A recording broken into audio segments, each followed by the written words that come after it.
These are the 20 books that I want to read in November, but I literally don't even have one thriller on this like little TBR. So just know that this is going to change. Like, I don't even think I kept with half of the books on my TBR from last month. So make sure you guys are subscribed because I'm going to share all the books that I read this month. Lots of fun ones, but they literally weren't even on my TBR for last month.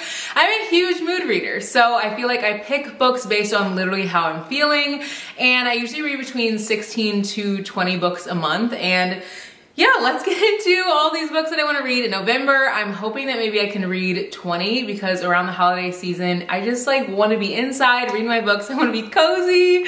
So yeah, let's get into this video and hope you guys enjoy. So this month, I really want to focus on reading books that are by indie authors and like smaller, I don't know, books that a lot of people haven't heard about. So the first book I want to share that I'm excited to read is Meant to Be by Lauren Jackson. This book I think only has like 1,600 reviews on Goodreads, so like not even 2,000 reviews, and that honestly made me excited to read it. Also, it looks like there's a lot of dialogue in it, so I feel like this will be a good one. This is about Josie Mayer, and she leaves Fern Grove, which is like her small town, because there's this huge scandal. She ends up like leaving, she disappears, doesn't like talk to anyone, doesn't give a forwarding address, doesn't give her number or anything. She ends up having to go back and face what she left behind, and she ends up running into her ex-boyfriend, the boy who stole her heart, and she's faced with the pain and the heartache of a past she's desperate to forget. So I feel like this will be a good one. I love a good little second chance romance, so I feel like this will be a fun read. The book only has 600 reviews on Goodreads, and I think the rating is like almost like right at 4.4 stars, so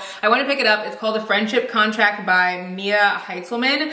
This book looks so freaking good. So it's about two best friends, and the best friends have been friends for like 10 years, and the main character, Allegra, she looks into her boyfriend's gym bag and ends up finding out he has an engagement ring in there, but the ring is not for her. And this is all in the back, I promise. And she finds out the ring's not for her, so of course she's upset.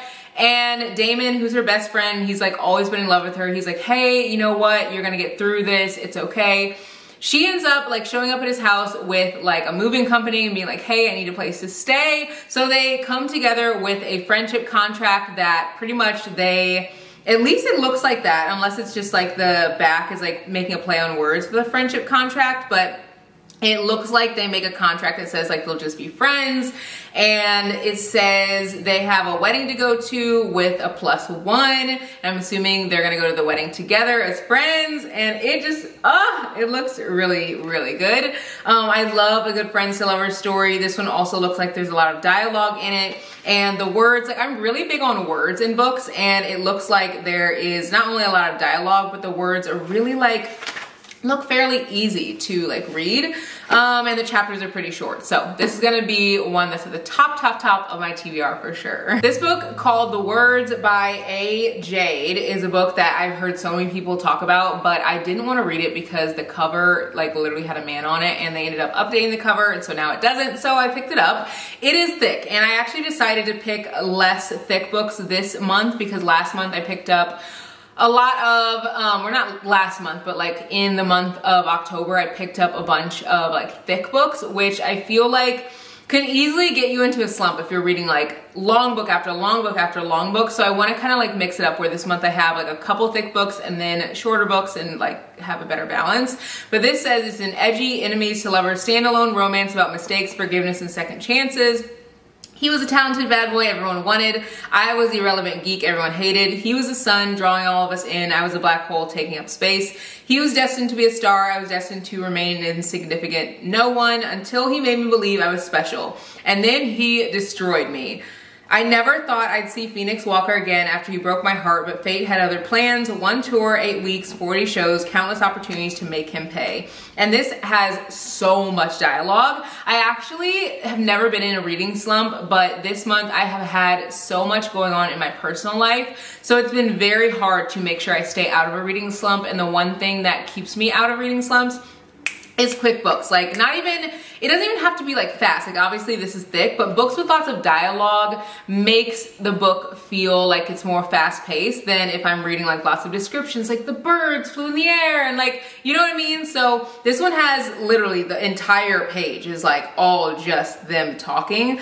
I feel like it'll be really good. It's also super floppy, easy to read. So yeah, I am excited for this one. I will probably end up reading this book on Kindle Unlimited because it is actually on there. And I've been loving my Kindle Scribe. I use this so much. I do think that I will probably read like in tandem with my Kindle because I usually use my Kindle at night when I'm like going to sleep and maybe Brady's in bed and I don't want like the light on because there's obviously a light on this. Sometimes I actually just gravitate towards my Kindle because like when I'm twisting my hair or like doing something with my hands and I can't like flip a page, or if I have a really thick book and it's not floppy, like this one is not really floppy like at all. It moves a little bit, but like it's not really gonna stay open unless I like crack the spine, which I normally don't do. So to like, I don't know, remedy that, I've been reading those books on my Kindle Scribe and I love it. I also love, again, this has a little like annotating piece so you can like write in it. It's just so nice.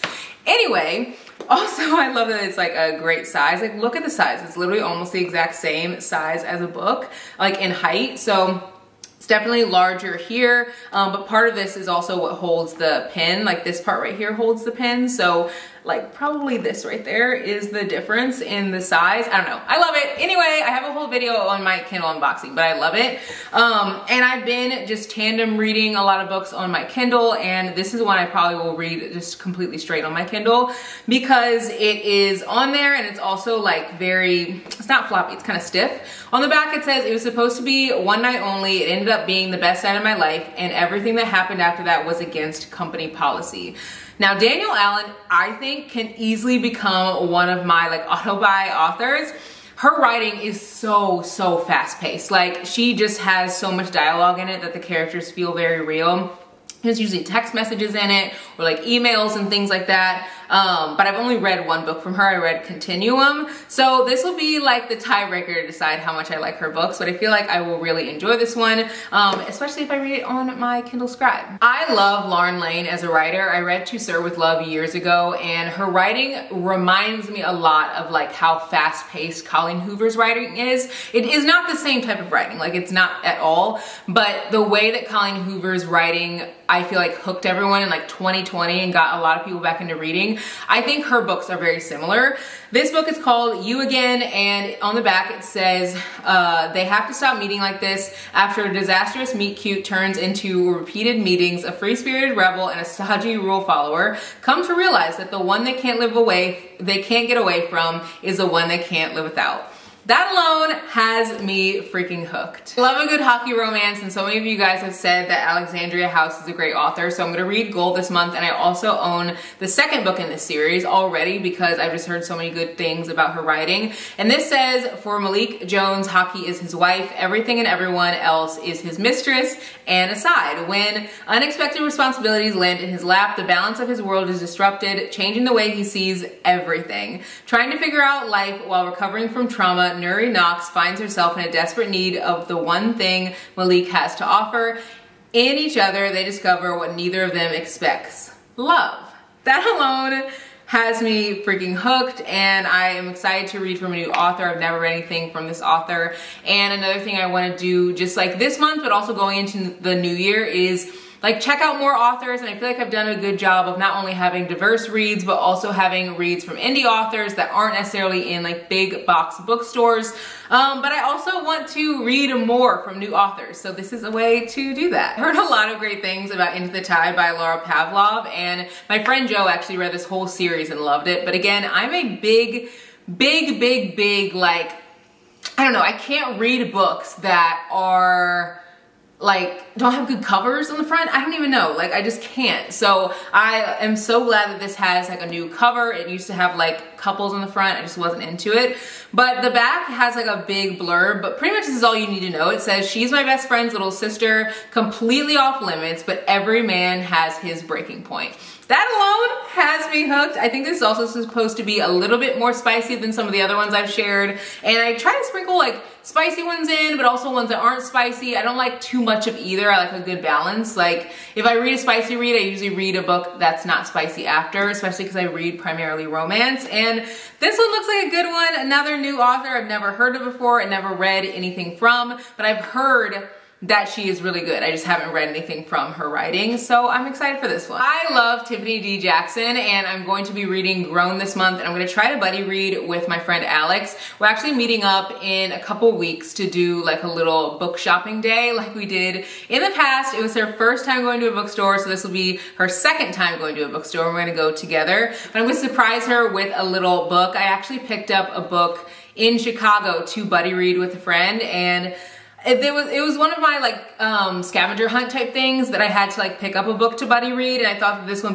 would be a good one. It is about a legendary R&B artist. His name's Corey Fields, and he spots Enchanted Jones at an audition, and her dreams of being a famous singer take flight, but she kind of has to deal with him, and because it says, until Enchanted Jones wakes up with blood on her hands and zero memory of the previous nights, who killed Corey Fields? And it seems that this is supposed to be a play on like R. Kelly and like the way that he was just like absolutely terrifying and just treated women in the absolute worst way. So this is supposed to be a play on that, and I love how Tiffany D. Jackson always interweaves like things that happen in real life in a pretty easy, digestible way, but in a way that like kind of keeps you on your toes too. So yeah, never anything from this author other than Monday's Not Coming, so I hope that I really like this one. I've heard a lot of people talk about this book. It's called Forget Me Not by Julie Soto, and this is about two people who pretty much they like used to date. Elliot is a florist and Ama Torres is a wedding planner, and I think they end up having to collaborate on a wedding together, but they like don't really want to. And it said that Ama shattered his heart and never spoke to Elliot again, but obviously they have to talk to each other now on this event. And so it is supposed to be a really good book just about like maybe a second chance, and it says Ama and Elliot are about to discover that some things can survive a complete catastrophe as the wedding takes a life on its own. And on the back it says, Forget Me Not is a triumph, and Abby Jimenez said that, and you guys know I love Abby Jimenez. So I cannot wait to read this. I've heard such great things about this book, and I think that that's such a powerful thing, like with, I don't know, our book community that we have. Like if I read something and I love it and I tell like the world about it, and then you guys read it and then tell your world about it and so forth, like we can really support an indie author who maybe it's their first book that they've never written before, and like it is the coolest thing to me. So I'm hoping that I like this one. I'm hoping that I like reading something from a new author, and I hope that I like reading about a book that I've heard nothing but great things about. I had this on my TBR last month, and I'm putting it on my TBR again. It's called St. Avenue by Sheree Lewis. I've never read this, but the reviews on this book are so freaking high. I just have to put it back on my TBR. I don't know, there's something about it that's just like drawing me to it. You know how sometimes you just have a book that you're like, I feel like this is gonna be good? There aren't a ton of reviews on Goodreads, like at all, and all of them are very, very, very highly rating this book.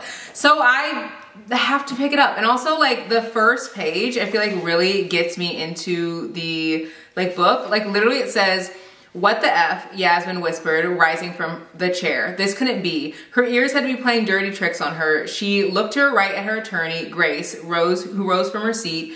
Her lips were firmly pressed together as she buttoned her blazer. The older black woman wore the most bewildered expression as she did. Yasmin looked forward at the judge in total disbelief. "My house?" she blurted out louder than she anticipated. "He gets my house?" "Miss Green," Grace whispered, "please remain calm at this time." The judge looked over his thick wired glasses, giving Yasmin a warning glare. After taking a much-needed gulp, her fiery eyes cut at Grace with incredulity? We're gonna just skip that word, written all over her features. "Are you serious right now?" she muttered harshly. "He's taking my house. I refuse to be calm." In conclusion, the judge rambled. The defendant will receive a $1,500 a month in alimony and a lump sum of $5,000 for the settlement. The marital home will remain in possession of Mr. Green, along with his company and truck. Oh, That's how it starts. Like literally it says on the back, what happens when two souls bind together after leaving grueling chapters in their lives. A fire is set ablaze when Yasmin enters the Saint Hill household. She's offered an opportunity that would greatly benefit her, but soon realizes that the work may be too strenuous. Matters are made worse when a larger-than-life personality enters her existence. He's everything that Yasmin imagined, but knows he's no good for her. However, his presence is way too commanding for her to ignore, and she soon finds herself confined in his web of chaos. Also the writing, even though this is like over 500 pages, the writing, look at this. Like I don't know if you guys can see that very well. All of the pages like are broken up in a way that makes this look like it'll be such a fast, quick read. Like it just looks really easy to me. I don't know what it is about the words, like they just look really easy. So I'm putting it back on my TBR. I don't normally do this, but something about this book is calling to me, so I'll let you guys know if this is a good one. I picked up this book this month in my recent Amazon haul, so if you haven't seen it, go check it out because there's tons of books there that I am really excited to read. But it's called Mistakes Were Made by Meryl Wilsner, and I've been trying to add in at least one queer read every single month, but I try to add more. Like this month, October, I've read, I think 3 or 4 queer reads, just like because I'm a big mood reader, but I always make sure to add at least a few, and then I try to add in just books by different authors, Black authors, like Hispanic authors, just so many different, like, I don't know, diverse stories. So I think it's really important to read about them. So I picked up Mistakes Were Made by Meryl Wilsner, and this is about Cassie Klein, who goes to an off-campus bar to escape her school's family weekend, and she isn't looking for a hookup, and it just happens. She ends up hooking up with her daughter's friend.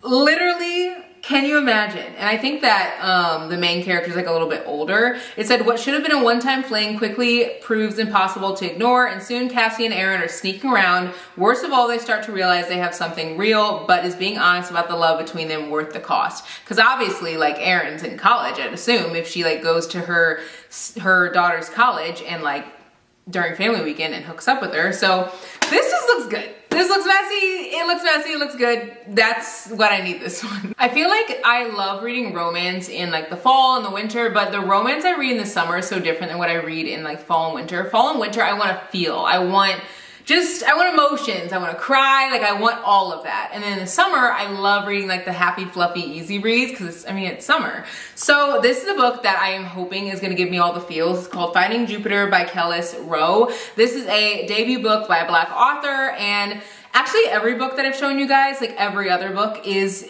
a Black author, so just keep that in mind. Like, I have 10 books on my TBR that are by Black authors, and then 10 that are either like queer reads or smaller like indie authors, just like lots of different like books. But I'm making a point, as I have always done, but making a point to like share Black authors with you guys, but also like read them myself because I think they're so underrated. So yeah, anyway, I picked up Finding Jupiter. I picked this up a couple months ago, and I don't know why I have not read it yet, so I'm excited to read it now. It says, Ray, just once I'd like my birthday to be about me and not the day my father died. I want to be Ray Jr., the tall girl from Memphis with the poetry beats and the braids that stay poppin'. And when I meet Orion at the skating rink, that's exactly who I am. He pulls my hand, and instead of being defined by my past, he makes me believe in a future. Orion, when I dive into the pool, it's just me and my heartbeat. There's no dad, no dead sister, and no distracting noises, but I can't hold my breath forever. And since I met Ray, I don't want to. The closer we get, though, the more I see I'm not the only one caught in her wake. With a lyrical blend of found poetry and prose, Kellis Rowe delivers her stunning debut about young Black love and the decades of family secrets that threaten to tear them apart. And on Goodreads, this has such a high rating as well. I think this one's like a 3.8, and there's only like 750 or 760 reviews, I'm pretty sure, which is really high, especially for an author literally no one knows about. I feel like people are almost more critical when they read a book from an author they've never heard of before, versus if they already love an author, then they have like, I don't know, something to compare the book to, and they're already excited about it, and they might give them the benefit of the doubt because they've already read like 3 good books from that author, if that makes sense. So I'm so excited to read this. Also, the cover is beautiful. I just love a good cover. This is gonna be a fun one. Heart-wrenching, but also fun. This is the author who wrote Twisted Love, and I cannot like bring myself to read Twisted Love, maybe because it's a new author to me, I don't know, maybe because it's overhyped on TikTok. I don't know, but I'm hoping that if I read this book, it's called If We Ever Meet Again by Anna Huang, that I will be like more interested to read Twisted Love, or just like the Twisted series, because I do own the first book. And on the back this says, 1 year is all it takes for strangers to become lovers. 19-year-old Farah is going to fall in love for the first time during her year abroad in Shanghai. She's sure of it. The only problem, her would-be leading man is her new friend's boyfriend. There's nothing worse than being in love with someone you can't have, or at least she thinks it's love. But if that's true, why can't she stop fantasizing about someone else, specifically the cocky blonde athlete with the world's biggest ego and the greatest dimples? Blake Ryan was a college football star who shocked the sports world when he quit after his 3rd national championship. Instead of dealing with the fallout, he escaped to Shanghai, where he vows to keep life simple. No football, no commitments, no romance. But no matter how hard he tries, he can't keep a certain beautiful brunette off his mind or out of his heart. What starts as physical attraction develops into something much deeper as Blake and Farah get swept up in the magic of Shanghai and each other. But they only have 1 year, and there are forces outside their control that threaten to rip them apart. Can the relationship survive the test, or was it just not meant to be? This book came out this summer, and I honestly just haven't read it because it is thick, and you guys know I get scared of thick books sometimes, but this one looks so freaking good. This one is about like 500 pages. I just am excited for this. Like, it looks so good. So it's called One Summer in Savannah by Tara Shelton Harris. And this is about Sarah, who she left home from Savannah, Georgia years ago because she ends up having a daughter who, I think her name's Alana. Yeah, Alana. And her daughter came into the world from a terrifying assault, which is obviously just so, so sad. So you already like start off the book knowing that. And this is all on the front cover of the book, so I promise I'm not like saying or spoiling anything. She ends up having to go back to her small town, or to Savannah, to help her dad, because her dad like falls ill. But she is like kind of nervous, but also not nervous, because she knows that her her attacker is actually in prison, but his twin brother is not in prison, obviously, because he's like, he didn't do anything wrong, but she like wants to keep her daughter away from like that family. Their last name's the Weilers, because she just like doesn't want her daughter to know anything about like what happened. The twin brother is supposed to be like in another city somewhere.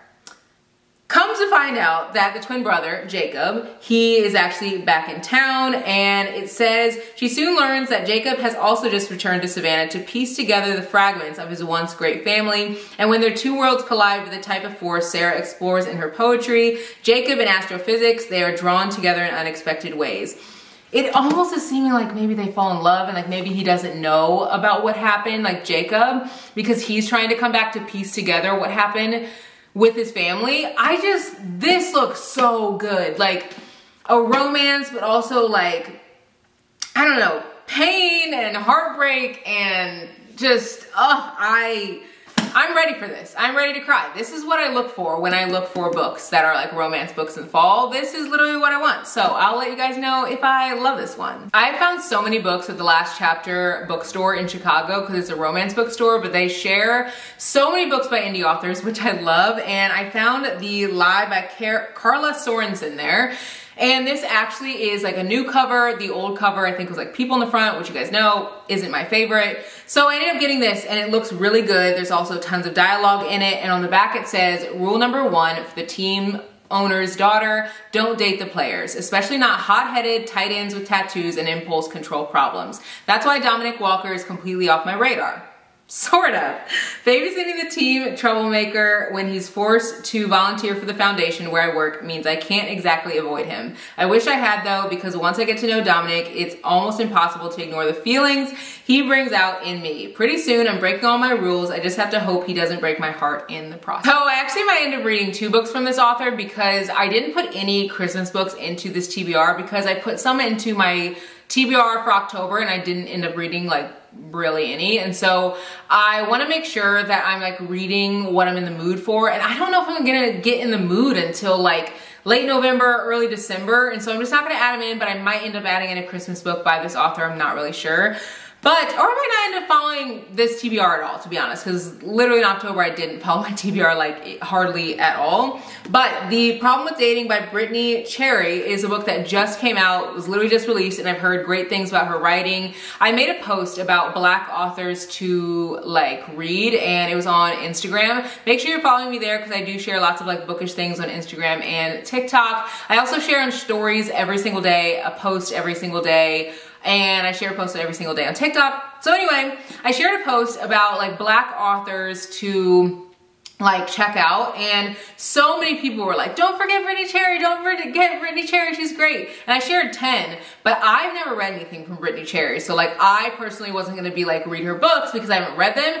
So this is my time. This is my time to read something of hers to see what the hype is about, because all of you guys rave about the mixtape, about just like, I don't know, I think The Silent Waters is one of them. So many of her books. And I actually have like 2 of her books on my, well, 2 other books on her bookshelf, other than this one and the other Christmas one that I own. So 4 books in total. So I really need to like start reading these books, but I trust your judgment. So I assume if you guys like the books, they're probably good. Anyway, this is about a couple that do like a fake dating situation, and they end up fake dating because the main character, she needs to like get her boyfriend, let's see, she needs a fake boyfriend to ward off her ex-husband who's determined to win her back. And then Alex, who's the guy in the book, he needs some help with his aunt's like dog business. I think she owns like a dog park or dog daycare.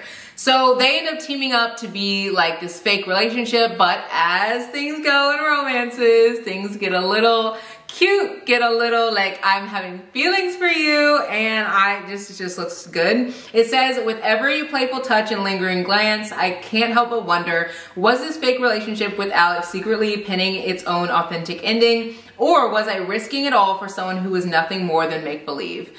Oh, this looks so good. This is gonna be my first book from her. I almost thought I should read the mixtape first, but I have this weird thing where if I've never read an author's book before and so many people like hype up this author or hype up a book, sometimes it's hard for me to read it. Like I had Out on a Limb by Hannah Bonham Young on my TBR like twice, and I have not picked it up. Or maybe I haven't had it twice. Maybe I just had it once, but haven't picked it up. But I'm actually adding a book from her into my TBR this month, but it's not Out on a Limb because I need to read something else to get me obsessed with her, to read the book that everyone's obsessed with. I don't know, I can't be the only one. Please let me know if anyone else is like that. But this one looks like a good one and will be a good one to jump into with this author's work. So this is the book by Hannah Bonham Young that I'm planning on reading. It's called Nex of Kin, and it says 2 bickering strangers, Chloe and Warren, are partnered by Child Protective Services to qualify for Nex of Kin fostering of their younger siblings. So I think they end up like living together while they're like having this fostering situation of their siblings. I'm reading this one because this one is shorter. This one is less than 300 pages. And if I don't like this author, I need to read something that's gonna get me like excited for the thicker book. Like, you know, Out on a Limb isn't super thick, but like I've never read anything from that author, and sometimes it's just hard for me to jump into new authors. So I'm reading this one. I picked this one up in my little Chicago like book haul, book shopping day, and it looked really good. Also got this from Last Chapter Bookstore. If you're looking for a bookstore that is gonna have a ton of like indie recs that maybe you haven't heard of before by like authors that are new, check out their like website, but also go to the bookstore in Chicago. You will love it. So I'm gonna read this. Let me know if you've read this one. I feel like a lot of people have and they loved it, and I love finding new authors. And honestly, so many of these authors that I'm reading this month are new to me, which is exciting because then I can put you guys on if I like them. So yeah, excited for this one. Really, really excited. This is a steamy workplace romance, and I actually read a book from this author. I think it was called In Paradise or something. One Day in Paradise. I can't remember, but I loved it. It was very cute. And this is just looking like a fluffy, easy read to me, which I love. It's called One Last Job by Anise Starr, and this author actually has a new book coming out early next year, I think. This says, when designer Amber Wyatt gets the opportunity to project manage a lucrative contract with the August Room, an exclusive and glamorous private members club, she can't wait to get started. That is until she meets handsome managing director Finn Hawthorne. Finn has no respect for her hard work, continuously undermines her, and worst of all, has the uncanny ability to charm everyone he meets, everyone except her. Launching the August room in the UK is Finn Hawthorne's baby, and he needs it to go well. With nepotism whispers following him wherever he goes, he needs us to prove that he deserves the most recent promotion. That's why his designer, Amber, gets under his skin so much. She's charging him a small fortune, won't listen to any of his ideas, and worst of all, she's drop dead gorgeous and seemingly immune to his charms. Forced to work together in close proximity to meet the tight launch day deadline, sparks begin to fly, and the fine line between business and pleasure starts to blur. What was supposed to be a career-defining project leaves them both wanting more, and will they take it, or will one last job destroy everything that they've built? Looks freaking cute, and I am really ready to hop back into this author's world. Her books are always really fun, at least the one that I read, and I feel like this one will be too. Never bought a book off of a single quote until I literally saw a quote from this book. It's called Collide. It's a hockey romance by Bal Cabra, and I cannot wait to read this. I kind of want to put this to the top of my list or my TBR because of this literally one quote that I found in here. But I will say that I have been told if I find a book that has a good quote, I shouldn't just base the book off of that quote. I should look into it a little bit more. So I did some digging, and there's more than one good quote in this book. So the quote that I saw, it said, the quarterback says nothing can happen between them. She sees the hockey captain smiling. You told him not to talk to me? And then what he says is, no, I told him what would happen if he did. Oh my God. I love a protected man. That just looks, I don't know, it looks good. And then another quote that I saw in this, and the author actually shared all of these on her Instagram and TikTok, and one of the quotes says, the hockey captain who has never had a girlfriend, and his quote was, summer is my sun, I'm the simple planet revolving in her orbit. I love when a man is obsessed with a woman. I can't. So there's a ton of good quotes like that, and apparently she's done some good marketing because she got me literally with just her quotes from the book. So I am really excited to read this. It's a cute cover, looks fun, looks like everything I'm looking for in a hockey romance. I have not read anything from Talia Hibbert, and so many people have read Highly Suspicious and Unfairly Cute, and I just don't know what it is. I think it's that thing with me, if people hype up a book and it's a new author to me, I can't read that book first. I don't know what it is. I have to read another book first other than the one that's super hyped up. So, and maybe it's because my expectations are too high. I need something that's gonna be on a pretty level baseline. So I picked up The Roommate Risk by Talia Hibbert, and this book looks so good. It says two best friends, and you guys know I love a friends to lovers story. 7 years of pining, one explosive summer. Romance is weakness, and Jasmine Allen doesn't have time for either. Lifelong cynic Jazz is the queen of one-night things until a plumbing disaster screws everything up and leaves her temporarily homeless. Luckily, she has someone to turn to, her best friend, Raul. For 7 years, Raul Khan has followed 3 simple rules. Don't touch Jasmine if you can help it. Don't look at her arse in that skirt, and don't ever tell her you love her. He should have added another rule. Do not under any circumstances let Jazz move into your house. Now Raul is living with the friend he can't have, and it's decimating his control. He knows their shared dinners aren't dates, their late night kisses are a mistake, and the tenderness in Jasmine's gaze is only temporary. One wrong word can send his skittish best friend running. So why is he tempted to risk it all? Oh my God, I love Friends to Lovers. I think I'm gonna love this one. I think I am, and that will give me the push and excitement to read Highly Suspicious and Unfairly Cute. I think that's just what's gonna happen. So I've actually done this a lot this month with books by authors, but they're popular authors for another book. I don't know, this is my logic to get me to read these popular books, okay? And that is all the 20 books that I want to read in November. There are so many of them, and I can guarantee 100,000,000% I would bet my life on it that I will not read all of these books. I won't. I just won't. I'm a huge mood reader. That is how I've never gotten into a book slump. Literally never, and I've also never DNF'd a book. Literally ever. I haven't even started a book. You know how sometimes people will be I'm not actually DNFing it. I'm starting it and stopping it and going back to it. I've never even done that. I literally mood read so hard that I am only reading something in that exact moment that I actually am like super obsessed and excited to read. So that's why sometimes these TBRs are just like way off. And I actually used to never share my TBR with you guys because of that reason. But now I've realized like, this is just fun. Like this is for pure enjoyment. Like this is just for giggles. Like this is not a set in stone, like, I don't know, school class schedule that has to be like strictly abided to, you know? So we're just having fun here. Will I stick to these? I don't know. Some of these I am really excited about. Will I be excited about them tomorrow? I have no clue. But be sure to come back for the wrap up for October because I've read a lot of books. I usually read between 16 to 20 a month and I've read a lot as always. So make sure you guys come back because I'll have lots of books to review and I'll see you guys in the next one. Bye guys.